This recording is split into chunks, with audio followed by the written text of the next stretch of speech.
Sometimes all things have to come to an end. Today I'm talking about Dancing with the Devil, the ninth and final studio album by hard rock band Lynch Mob, released on November 28, 2025 through Frontiers Music SRL and Rat Pack Records. The album was produced by Chris Collier, who has worked with artists like KXM and Prong. If you don't know, Lynch Mob was formed in 1989 by guitarist George Lynch after leaving the band Dokken. After the split, George Lynch left with Dokken's drummer Mick Brown, and together they recruited new members to form the new group. The original lineup was completed with vocalist Oni Logan and bassist Anthony Esposito. The band signed with Elektra Records and released their debut album Wicked Sensation in 1990. I was a big fan of that album back then. I had that album, I only owned it on cassette. I used to play it all the time. I think I might have bought the second one, but after that I had completely forgotten about the band. Then I rediscovered them 2 years ago when they released the album Babylon, and that was one of my favorite metal albums of that year.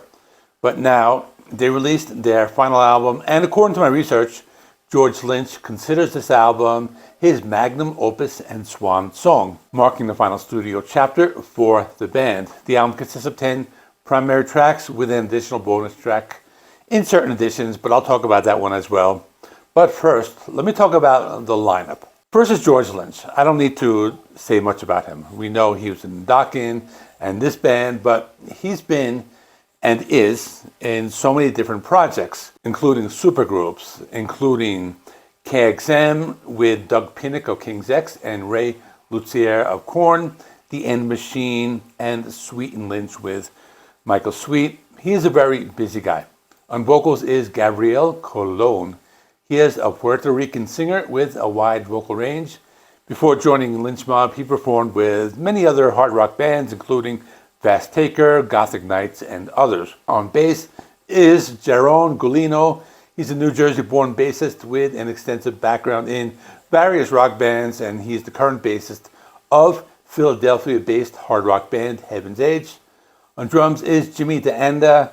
He's a Los Angeles native, best known for founding and being the original drummer for 80s hard rock band Bullet Boys and many others.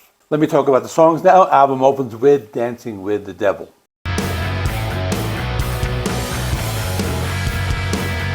It's a very old school sounding track, sound like something that could have been on the Wicked Sensation album, had those signature George Lynch guitar riffs and some big vocal choruses. It was also released as one of the singles. I thought it was a good track to kick off the album. After this is a track called Pictures of the Dead. I guess everything I said about the first track applies here, although there was a little bit more of that George Lynch guitar shredding in the solo and some more audible bass guitar. It was another good song. Third track is called Saints and Sinners.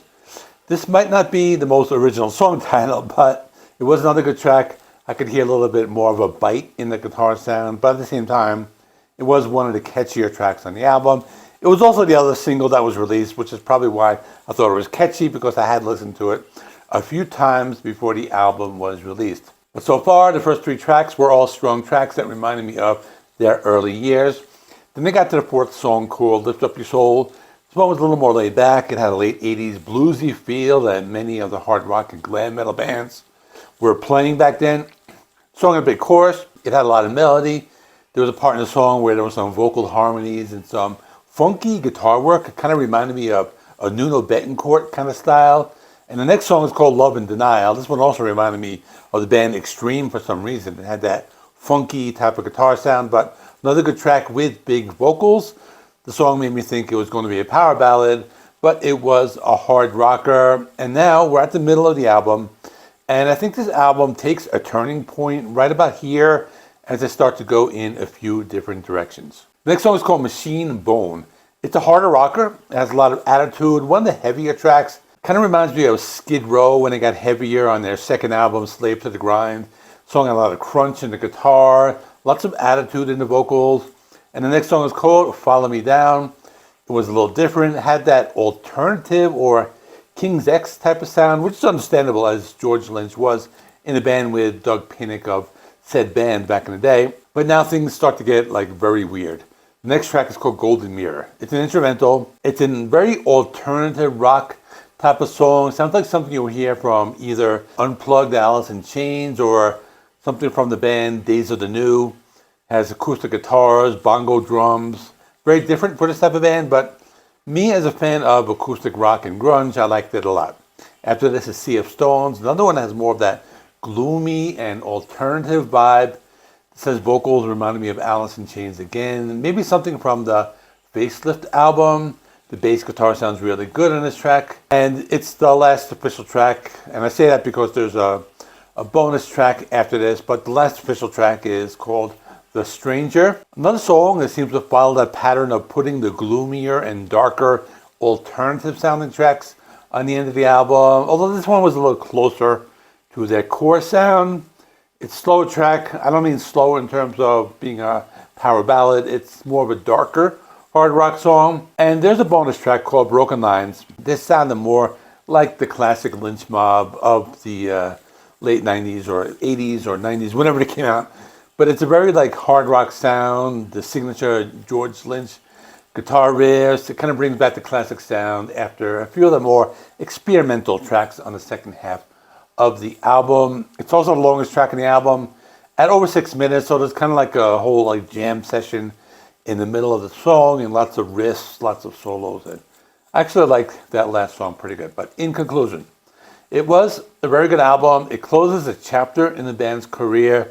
Now keep in mind, this is the last album with the Lynch Mob, but not the last we're going to hear of George Lynch, because he has so many different projects, like I would mention before. I didn't even mention all of them. He's probably going to have something out next year under a different band name. But as for Lynch Mob, the band, I think it's a good way to go out. I like the album. I think some people might be turned off by some of the songs towards the end of the album because it kind of goes in a different direction where it doesn't really sound like the upbeat hard rock sound of the first half of the album. But for me, it didn't bother me because I am a big fan of alternative rock and grunge. I like the music, but I can see some people saying that it drags the album or brings it down a little bit. But other than that, I like it a lot. If I have any other complaints, it's the album cover.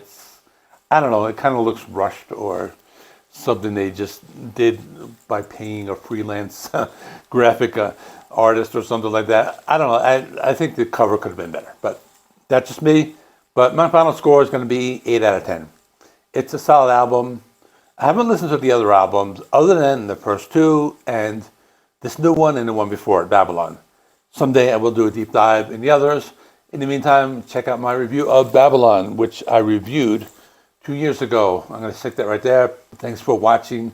Like this video, helps me with the YouTube algorithm. Please subscribe. If you have not already, I do rock and metal reviews, rankings, and more. And thanks for watching. I will see you in the next one.